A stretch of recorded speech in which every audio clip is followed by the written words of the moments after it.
This is Coach EJ, the brand. And Coach Aaron, the source. Aaron, we got a great topic today. It's kind of fitting that we're going to speak a little bit about the separator. How do you become a top 200 player in your sport? And most importantly, how do you get to that final 36? That's a separator, getting down to that final group of the best players and having the chance to be one of those players that moves on to being a finalist at a major event that helps you represent, whether it's the USA national team or you're becoming a perfect game guy at an elite level. Mm-hmm. But how do you get to be into that elite status of that from a 200 pool of players down to the top 36? No, it's interesting and it's timely. I know you're doing a lot of things with USA Baseball and one of the coaches, and you're in that selection process, that qualifying process of athletes. And I think that people don't quite understand the process. And I think a lot of athletes are under the impression that if they get an invite that they're at that level, but there's also a stratifying of athletes within that, so you might be invited as a top 200, right? But there's also going to be levels within that 200. And, how do you navigate to getting up to that, that top 30% that now is in that prime selection pool? And I think this conversation will hopefully shed some light on how you can do that as an athlete and how you should be able to do that. Because again, I think there's a false sense of, hey, well, I got an invite, so they're seeing me. And I don't think people realize that 200, especially that bottom 70%, that last 170, that 200, that number probably changes every year. So there's a select few that are always always being seen, but you can maybe speak to this better, but I'm sure that bottom portion rotates. There's a lot of churn in there. So you might be in that top 200 this year. Doesn't necessarily mean you're going to be in that top 200 next year, which means, you're only at a certain point. Boy, you couldn't have said that any better. It's true that percentage there you said of that 200, you got that's always changing, that 70%. And even when you get here, I'm back here in North Carolina, that 200, like you said, could change, and those top players, or those I'm going to call them those 36, that can change too. It's interesting, and your development and your management system when you leave here needs to be really solid going forward, especially in the next, especially when you get back. And you get back from an event like that, you need to really just kind of say, okay, how do I get better? What are some of the things that I saw in other players that I wasn't doing that were in that top 36? And how do I become that? And what is my plan? I think that's the number one thing is, evaluate, right? Come up with a plan, figure out how to organize your plan, get around the right people that can assist you and help you meet your goals, and be realistic about, what you're trying to accomplish also, and then move forward and just put your head down and grind it out. Don't deviate and say, I got to go over here and play, or I've got to go over there and do this. That's not your goal. Your goal should be, hey, how do I become better and get to this next opportunity in the year, instead of just doing what everybody else does? And I heard this, but this week should have been a wake-up call for, all the players to say, hey, this is what I need to do. My plan was good, but there is a better plan out there for me to grow as a player. And I tell the players, I tell the parents out there who are listening to us, is that needs to be done, very objectively, and be honest with yourself about what happens. Because, one thing, Aaron, numbers are powerful. If you get numbers, you get some sort of valuation. That's, that valuation, those numbers are a powerful tool to move you forward in your next step to get better. Right. Well, I like what you said, and I guess since you're in the mix and seeing this stuff real time, I also think, and you just talked about in a general sense what some of these responses, what the response should be. But what are some of the responses you're seeing coming from parents and from athletes? Because we've talked about this before. I remember you mentioning a story about a parent seeing that, hey, maybe my kid isn't as good as I thought, Right. he was, or a parent that says, well, you know what, these coaches don't know what they're talking about, so we're just going to try another, or Move on. now we're going to jump ship and shop another organization. Right. So to me, I think those are two real responses, but Yes. now, those aren't the appropriate responses. Right. And so where do they go from there? What do you say to those parents that are responding like that, and other ways? Or maybe there's the parent who's thinking, okay, well, we've made it, Right. well, not necessarily at the age of 12. You haven't made Like I it. said, I think there's going to be churn, and that churn, in other words, that turnover can happen every year, especially at those younger ages. Maybe when you start get to 17, 18, you're not going to have as high a churn. But Right. there's a whole lot of development happening at 11, 12, 13, 14. And so I think that whole landscape, in essence, can change.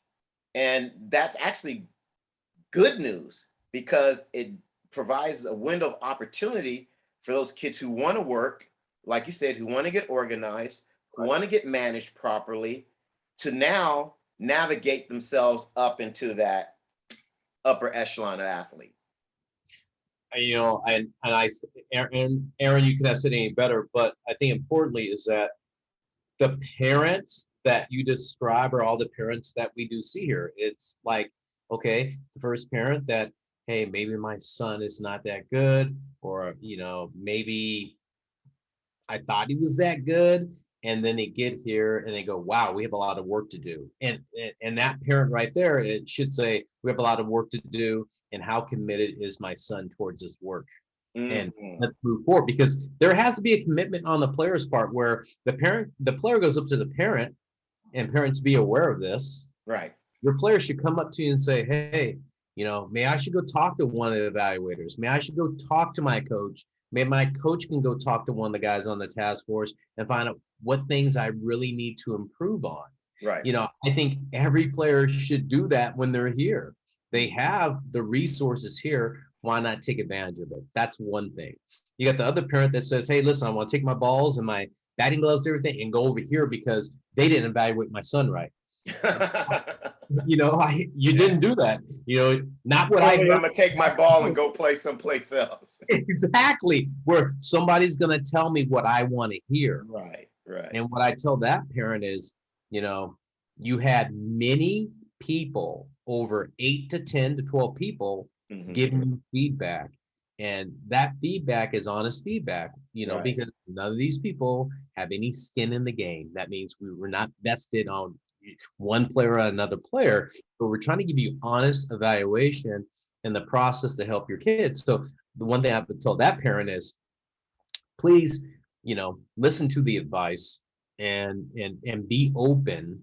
And sometimes it's hard to hear these things about your kid. We understand that, but this information is powerful and it can help you get to the next spot, because you've got to be pretty close. They didn't say you were bad. They just said, hey, maybe these are some things you need to do to improve. So that parent needs to be open. To all the parents that maybe they had kids that were selected or got to this kind of like final group or whatever you want to call it, you need to continue to grow, because there's that group behind you that's going to be pushing you. And then there's another group out there that may not be here. Mm-hmm. Exactly. Maybe a Exactly. player was sick. Maybe that player didn't know. Now all of a sudden you throw that player in the group, and if you haven't improved, maybe you get out of that group of 36.